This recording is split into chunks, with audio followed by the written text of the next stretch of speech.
మాజీ శాసన మండలి సభ్యురాలు పుల్లా పద్మావతి గారు, రవల్లిరెడ్డి గారు, వివిధ గ్రామాల నుంచి ఈ కార్యక్రమానికి ఇక్కడికి విచ్చేసినటువంటి సోదర సోదరీమణులారా, నిజంగా మీ అందరికీ ముందుగా నా హృదయపూర్వకమైనటువంటి నమస్కారాలు తెలియజేస్తా ఉన్నాను. ఈరోజు పరకాల శాసనసభ నియోజకవర్గంలో విద్యుత్ శాఖ సంబంధించి 3 సబ్స్టేషన్లు దాదాపు 9 కోట్ల రూపాయలతో ఈరోజు మనం భూమి పూజ కార్యక్రమం చేసుకున్నాం. ఈ సబ్స్టేషన్ల గురించి చిన్న విషయం మీకు చెప్పాలి. రేవూరు ప్రకాష్ రెడ్డి గారు ఇప్పుడే రాజేందర్ రెడ్డి గారు చెప్పినట్టు ఈ నియోజకవర్గ సమస్యలపై నిత్యం కాగితాలు తీసుకొని వస్తూ ఉంటారు.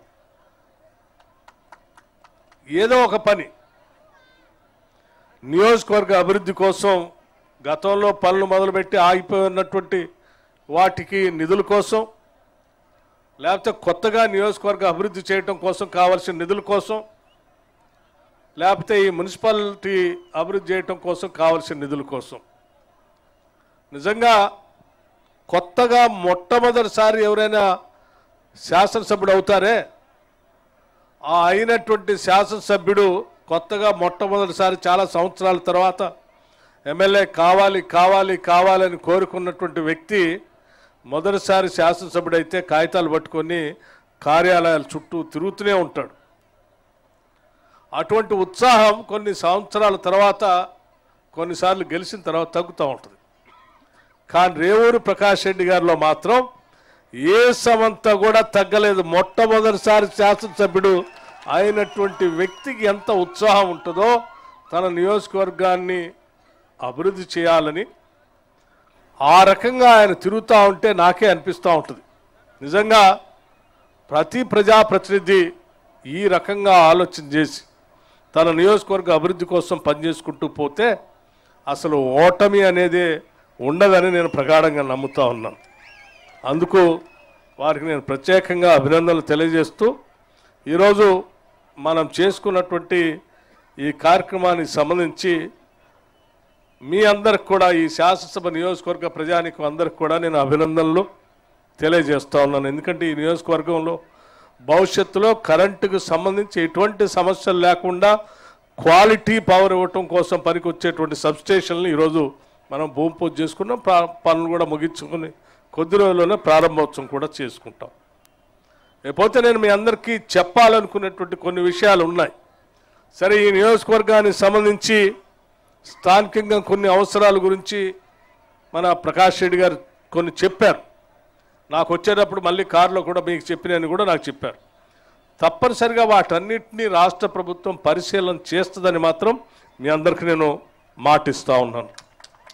సరే, ఆ నిధుల్ని ఎక్కడి నుంచి సమకూరుస్తాం అనేటువంటి అంశం మాకు వదిలేస్తే, తప్పనిసరిగా మీరు అనుకున్నటువంటి పనిని మాత్రం పూర్తి చేయడం కోసం నిధులను సమకూర్చే కార్యక్రమాన్ని రాష్ట్ర ప్రభుత్వం తప్పనిసరిగా ఆలోచన చేస్తుందని మీ అందరికీ నేను మాటిస్తూ, కొన్ని విషయాలు మాత్రం మీ అందరితో మనసు విప్పి మాట్లాడాలని ఈరోజు ఇక్కడికి వచ్చాను. నేను సబ్స్టేషన్ కార్యక్రమం సహజంగా చిన్నగా భూమి పూజ చేసుకొని చిన్న ప్రెస్ మీట్ పెట్టుకొని వెళ్ళిపోవచ్చు.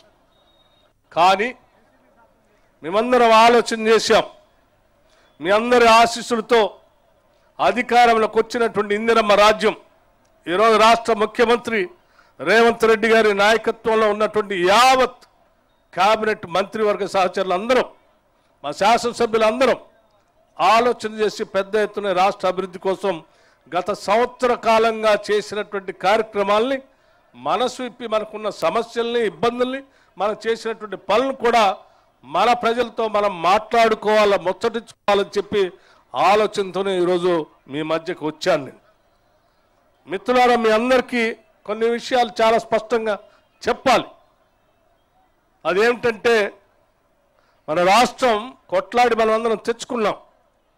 రాష్ట్రం వస్తే అందరికీ ఉద్యోగాలు వస్తాయని, రాష్ట్రం వస్తే అందరం ఆత్మగౌరవంతో బతకొచ్చని, రాష్ట్రం వస్తే నీటిపారుదల ప్రాజెక్టులు బ్రహ్మాండంగా వస్తాయని, రాష్ట్రం వస్తే ఈ దేశంలోనే అగ్రగామంగా ఎదిగే విధంగా మన రాష్ట్రం తయారవుతుందని, ఈ రాష్ట్రంలో మనందరం తలెత్తుకొని బతకొచ్చు అనేటువంటి ఆలోచనతోనే దశాబ్దాలు పోరాటం చేస్తే కాంగ్రెస్ పార్టీ ఆలోచన చేసి శ్రీమతి సోనియా గాంధీ గారు యూపీఏ చైర్పర్సన్గా ఉండి ఆనాడు మన్మోహన్ సింగ్ గారి నాయకత్వంలో తెలంగాణ రాష్ట్రాన్ని ఇవ్వటం జరిగింది.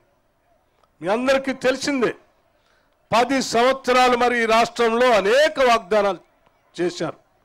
వచ్చిన తెలంగాణలో ఉన్న ప్రజలందరినీ రకరకాల మాటలతో మోసపూరితమైనటువంటి ఆలోచనలతో డబల్ బెడ్రూమ్ ఇల్లు ఇస్తా అన్నారు,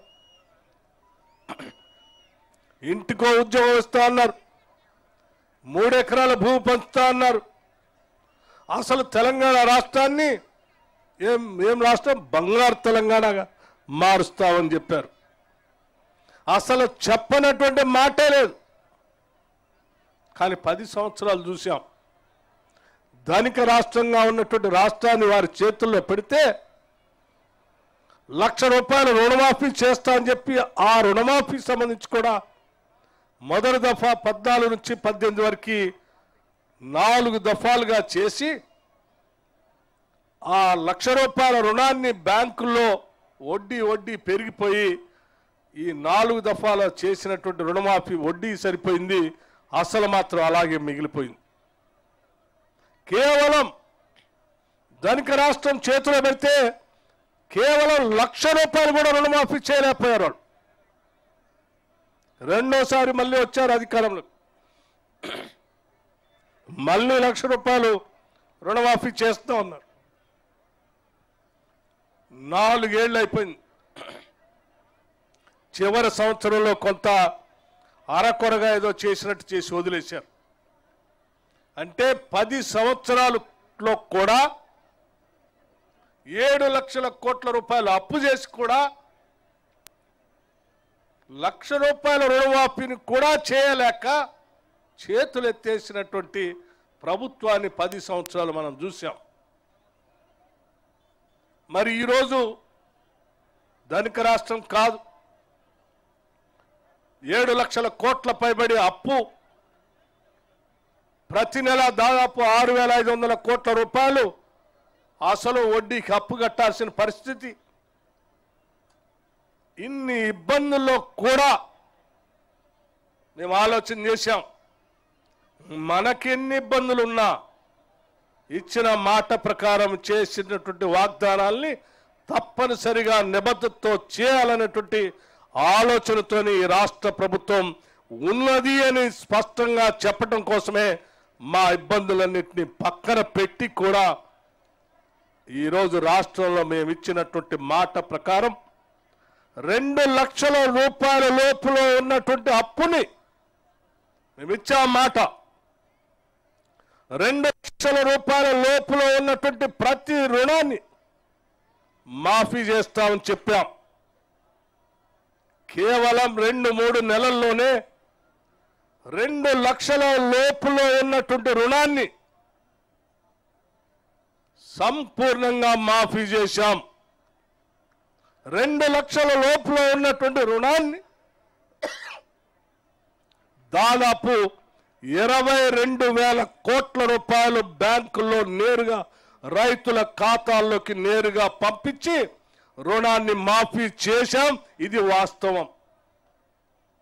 2 లక్షల లోపులో ఎవరిదైనా ఏ కుటుంబానిదైనా ఎక్కడైనా మిగిలిపోయి ఉంటే బ్యాంకు ఖాతా నెంబర్ తప్పు వలనో ఆధార్ కార్డు నెంబర్ తప్పు వలనో ఆగిపోయి ఉంటే వాళ్ళకు కూడా సంపూర్ణంగా చేస్తామని చెప్పి మళ్ళీ ఇంటింటికి సర్వే తెప్పించి మిగతా డబ్బులు కూడా వేశాం. ఇంకా ఇప్పుడు కూడా నేను చెప్తాను మిత్రులందరికీ, 2 లక్షల లోపులో 2 లక్షల వరకు ఏ కుటుంబానికైనా అప్పు ఉంటే మనం చేసిన స్కీమ్లో పొరపాట్ల ఎవరైనా సంఖ్య తరపునో లేకపోతే సమాచార లోపంలో ఆగిపోయి ఉంటే అటువంటి సమాచారాన్ని అందించండి. దాన్ని తప్పనిసరిగా మాఫీ చేసే కార్యక్రమానికి ఈ రాష్ట్ర ప్రభుత్వం కట్టుబడి ఉంది, చేస్తామని కూడా చాలా స్పష్టంగా చెప్పాం. అరే 1,00,000 రూపాయలు కూడా రుణమాఫీ చేయలేనటువంటి 10 సంవత్సరాలు అధిక బడ్జెట్తో ఉన్నటువంటి ఆనాటి ప్రభుత్వంలో ఉన్నటువంటి కేటీఆర్ లాంటి వాళ్ళు, హరీష్ రావు లాంటి వాళ్ళు, లేకపోతే ఎవరు పడితే వాళ్ళు అడ్డగోలుగా మాట్లాడుతూ ఉన్నారు. ఈ 10 నెలల్లో చూస్తూ ఉంటే కడుపు తరక్కిపోతుంది. ఏమయ్యా, నువ్వు ఇచ్చిన హామీలు ఒక్కడైనా చేసావా? ఒకరోజు కాదు, 2 రోజులు కాదు, 10 సంవత్సరాలు టైం ఇచ్చామే. అదే పట్టుమని సంవత్సరం కూడా పూర్తి కాలేదు. అయినా కానీ ఇన్ని ఇబ్బందులున్నా మేము చేసుకుంటూ పోతా ఉన్నాం. ఒక్కసారి ఆలోచన చేయండి మిత్రులారా.